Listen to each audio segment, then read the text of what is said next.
Hello students, welcome to the lecture on Companies Act, and after this lecture we will be able to learn the following objectives. Define the company, explain the steps and procedure of incorporating a company, describe the directors, explain the functions of company meetings, describe auditor and partnership. Let's start with the concept Companies Act. Industrial has revolution led to the emergence of large-scale business organizations. These organizations require big investments and risk involved is very high. Limited resources and unlimited liability of partners are two important limitations of partnerships in undertaking big business. Joint stock company form of business organization has become extremely popular as it provides a solution to overcome the limitations of partnership business. The multinational companies like Coca-Cola and General Motors have their investors and customers spread throughout the world. The giant companies may include the names like Reliance, Talco Bajaj Auto, Infosys Technologies, Hindustan Lever Limited, Ranbaxy Laboratories Limited and Larsen and Toubro, etc. Let us now discuss the definition of company. A company is a person, artificial, invisible, intangible and existing only in the contemplation of the law. Being a mere creation of law, it possesses only those properties which the character of its creation confers upon it either expressly or as incidental to its very existence. Another comprehensive and clear definition of a company is given by Lord Justice Lindley. A company is meant an association of many persons who contribute money or money's worth to a common stock and employs it in some trade or business, and who share the profit and loss as the case may be arising therefrom. The common stock contributed is denoted in money and is the capital of the company. The persons who contributed or to whom it belongs are members. The proportion of capital to which each member is entitled is his share. Shares are always transferable, although the right to transfer them is often more or less restricted. Features of a company. The following are the main characteristics and distinctive features of a company: form of enterprise. An association of persons. At least 2 persons or 7 persons must come together to form a private or a public company respectively. A single individual cannot constitute a company. This is the reason why a company is called an association of persons. Incorporated association. A company comes into existence only after a certificate of incorporation has been obtained from the registrar of joint stock companies. Without incorporation, it has no legal existence. Artificial legal person. A company is an artificial person created by law to achieve the objectives for which it is formed. A company exists only in the contemplation of law. Distinct legal entity. A company is a legal person having a juristic personality entirely distinct and independent of the individual persons who are its members. It enjoys in many respects the right of a natural person in the eyes of law. Types of companies. Joint stock company can be of various types. Depending on the mode of incorporation, there are 3 classes of joint stock companies. The following are the important types of company. Chartered companies. These are incorporated under a special charter by a monarch. The Bank of England is example of chartered incorporated in England. The powers and nature of business of a chartered company are defined by the charter which incorporates it. Registered or incorporated companies. These are formed under the Companies Act 1956 or under the Companies Act passed earlier to this. Such companies come into existence only when they are registered under the Act and a certificate of incorporation has been issued by the registrar of companies. Distinction between company and partnership. The following are the main distinctions between a partnership firm and a company. Registration. A company comes into existence only after its registration under the Companies Act 1956. In case of partnership, the registration is not compulsory. Legal status. A company is a legal person and regarded by law as a single person. A partnership is a collection of individuals. Minimum number of persons. The minimum number of persons required to form a company is 2 in case of private companies and 7 in case of public companies. The minimum number of persons required to form a partnership is 2. Maximum number of persons. A public company may have any number of members. In case of a private company, the maximum number cannot be more than 50. In trading partnership, the maximum number of partners is 20. In a banking business, the maximum number is 10.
Now moving on to the next topic, now we will study the steps and procedure of incorporating a company.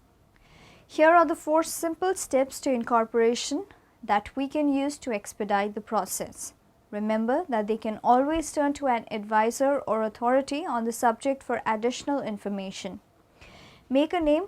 Our first step is to choose the name and corporate address for corporation.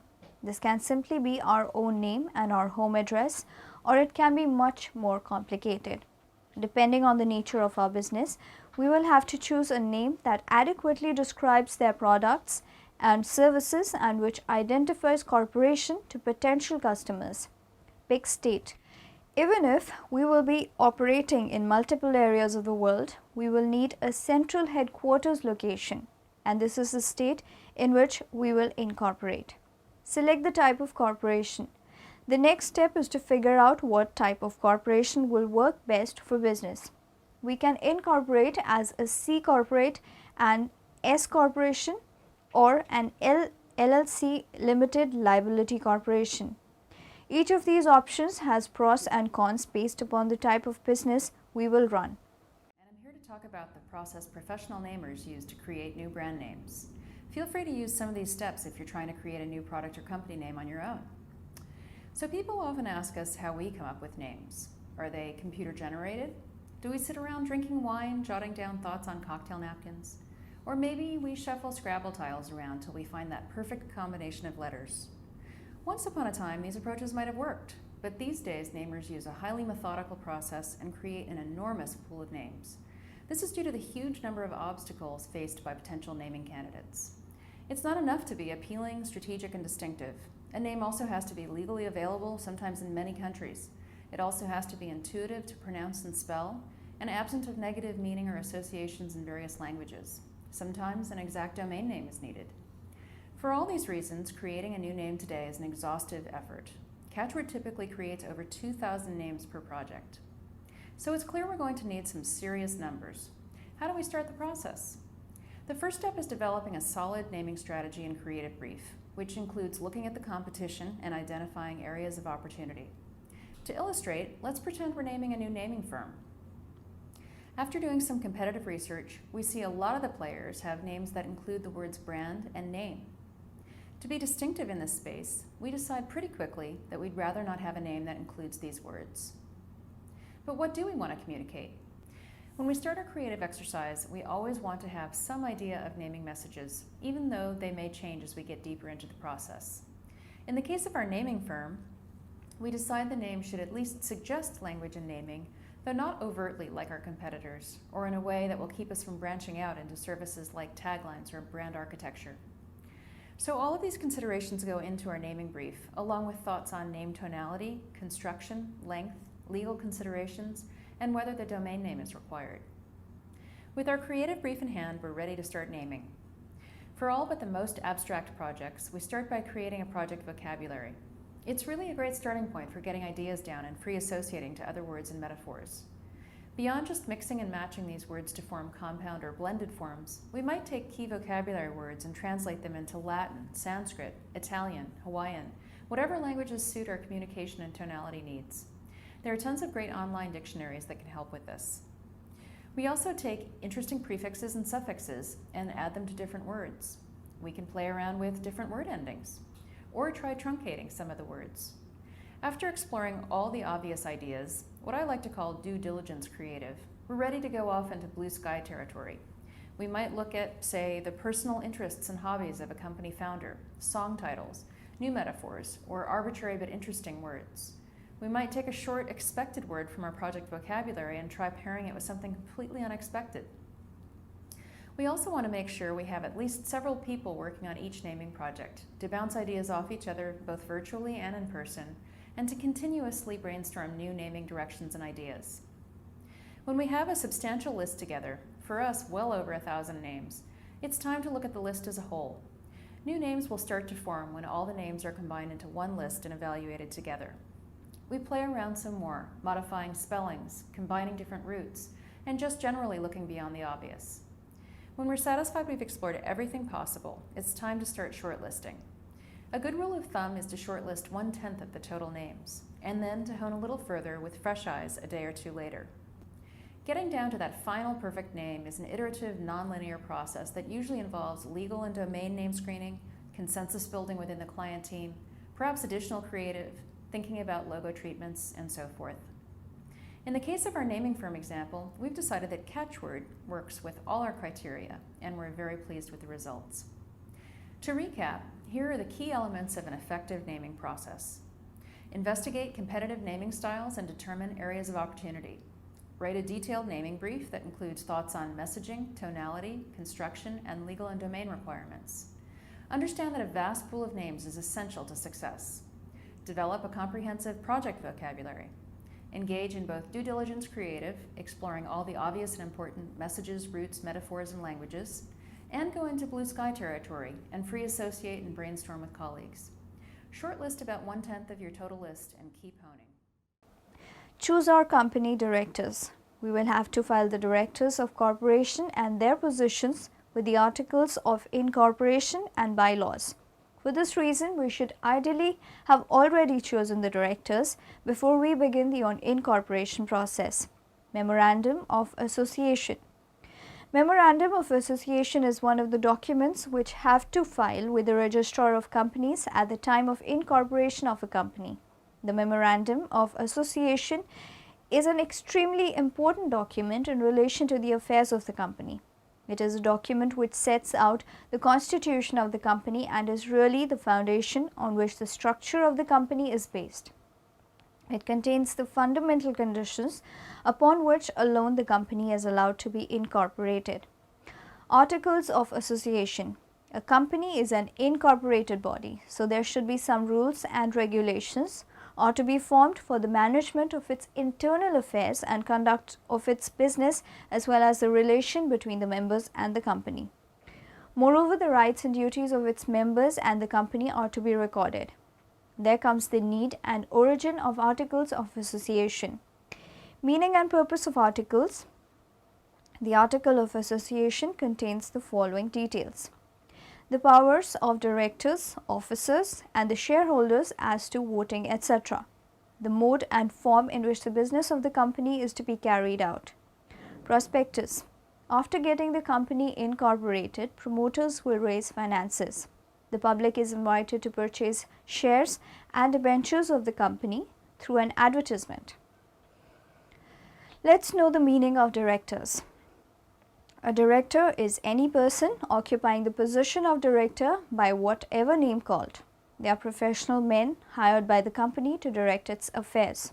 Appointment and removal of directors. Appointment of a director or the removal of a director of a company can become important processes with time. The following points shed light on the process of addition and removal of directors. Appointment of a director. The articles of incorporation must provide for the addition of directors. The person appointed as director must be an individual eligible to be a director as per the relevant clauses in the Articles of Association and must give his consent to be a director in written form, which the company must register with itself.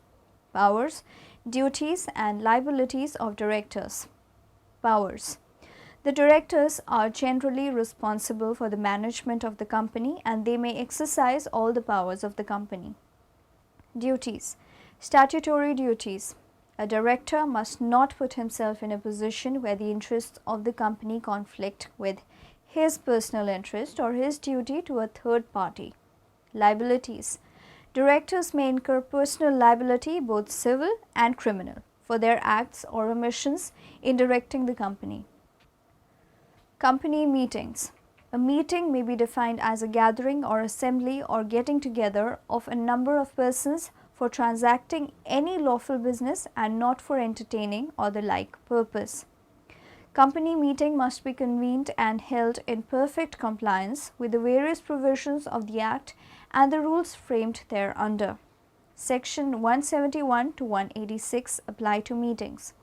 The meetings of a company under the Companies Act 1956 can be classified as under: meetings of the directors and their committees, meetings of shareholders, statutory meeting, annual general meetings, resolutions. Resolutions are records of formal decisions of directors or shareholders and are prefixed by the word resolved. Resolutions are of two types: ordinary resolution, special resolution. Ordinary resolution. A resolution shall be an ordinary resolution when at a general meeting, AGM, EOGM, of which notice required under the Companies Act has been duly given, the votes cast in favour of the resolution, including the casting vote, if any, of the chairman by members who, being entitled so to do, vote in person or where prefixes are allowed by proxy, exceed the votes, if any, cast against the resolution by members so entitled and voting. Special resolution. A resolution shall be a special resolution when the intention to purpose the resolution as a special resolution has been duly specified in the notice calling the general meeting or other intimation given to the members of the resolution. The notice required under this Act has been duly given of the general meeting. Auditor. An official whose job is to carefully check the accuracy of business records. An auditor can be either an independent auditor, unaffiliated with the company being audited, or a captive auditor, and some are elected public officials.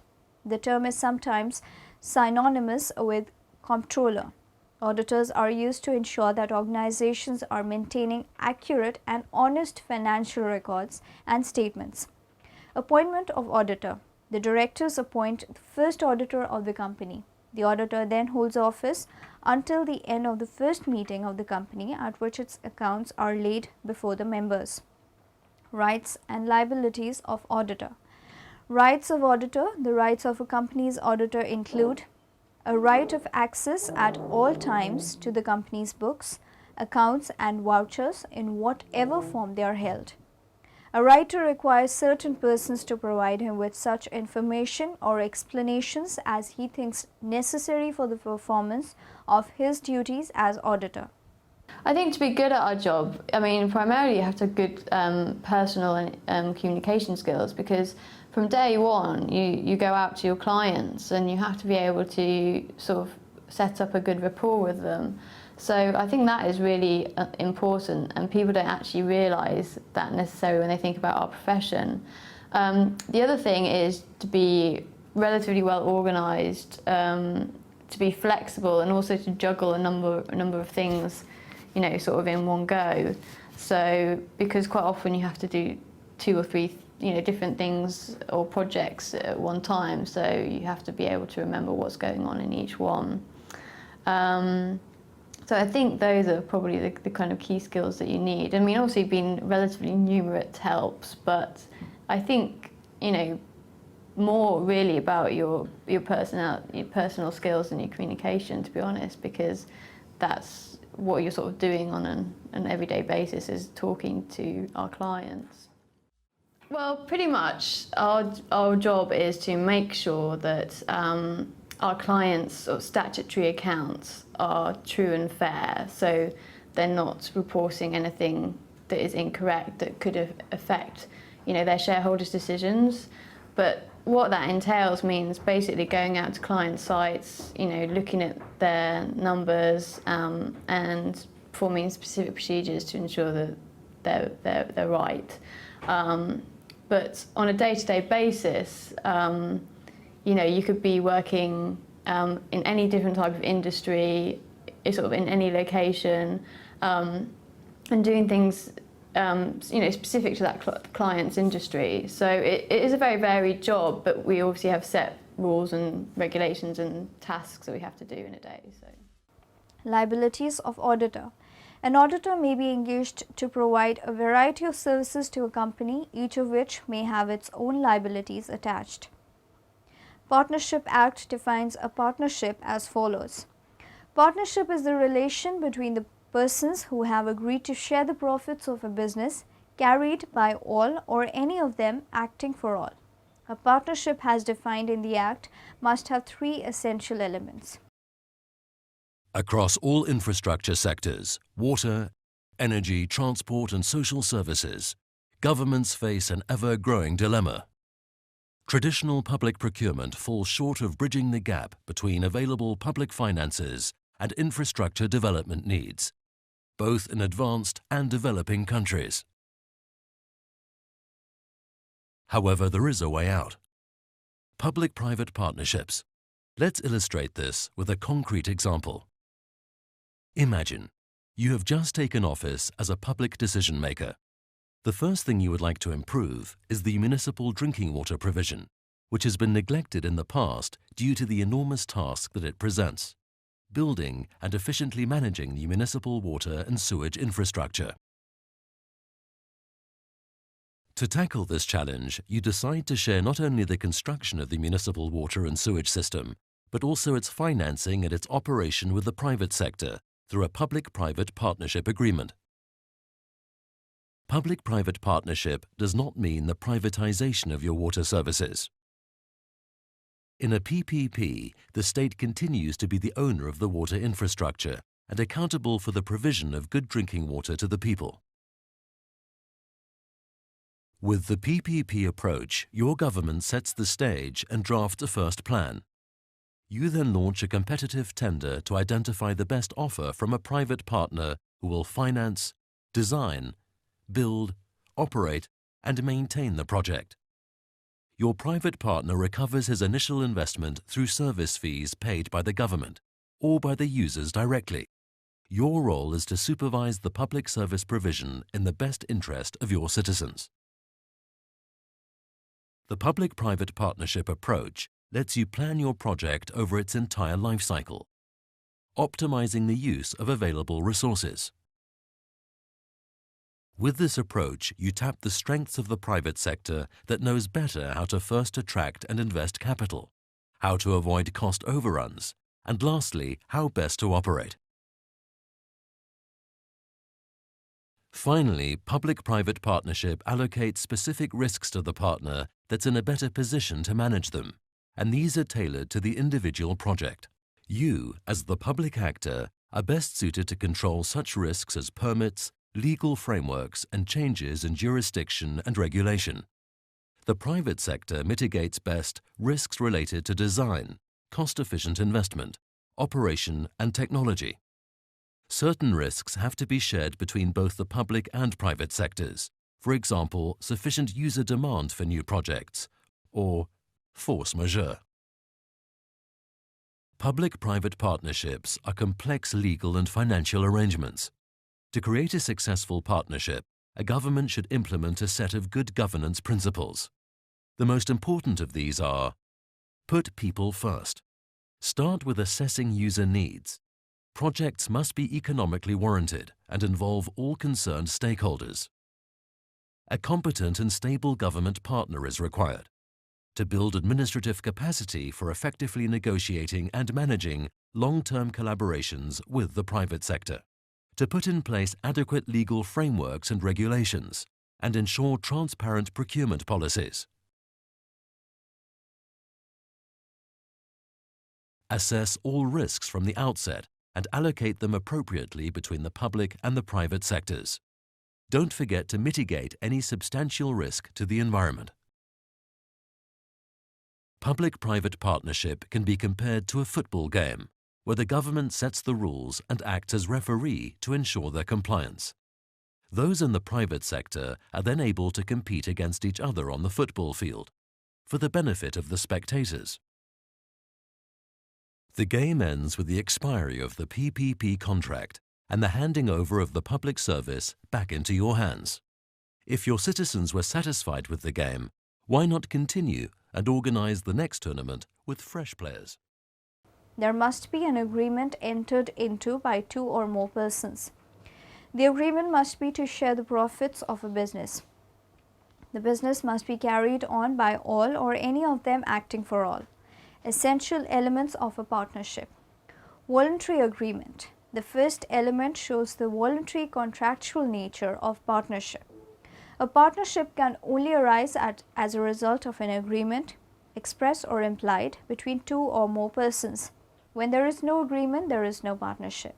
A partnership cannot be formed with more than 10 persons in banking and 20 persons in other types of business. A partnership with persons exceeding the above limits must be registered under a Companies Act. Sharing of profits of a business. The second element states the motive underlying the information of a partnership. It also lays down that the existence of a business is essential to a partnership. Business includes any trade, occupation or profession. If two or more persons join together to form a music club, it is not a partnership because there is not business in this case. But if two or more persons join together to give musical performances to the public with a view to earning profit, there is a business and a partnership is formed. Formation of partnerships. The formation of a partnership requires a voluntary association of persons who co-own the business and intend to conduct the business for profit. Registration of partnerships firm. Registration of firm is not compulsory, though usually done, as registration brings many advantages to the firm. Types of partnership firm. Different kinds of partnership may be explained as follows. General or unlimited partnership, limited partnership. General or unlimited partnership. A partnership in which the liability of all partners is unlimited is known as unlimited partnership. Limited partnership. A partnership in which the liability of the partner is limited is called limited partnership. Dissolution of partnership firms. The relation of partnership among different partners is changed without changing the partnership firm. Thus, in case of dissolution of partnership, the economic basis or relationship of partners is reconstituted without affecting the entity of the firm, which continues to remain in business as ever before. A partnership is dissolved by chance of mutual contract in the following cases: change in profit sharing ratio among partners, admission of a new partner. Now, in the end, let us summarize what we have learnt in this lecture. A company is a person, artificial, invisible, intangible and existing only in the contemplation of the law. Liability of members of a limited company is limited to the face value of the shares subscribed by each of them. Certificates of incorporation are available from our local business, retailer or state office. This is the point at which our corporation becomes solidified. Memorandum of Association is one of the documents which have to file with the Registrar of Companies at the time of incorporation of a company. A director is any person occupying the position of director by whatever name called. They are professional men hired by the company to direct its affairs. Relation between persons who have agreed to share the profits of a business carried by all or any of them acting for all.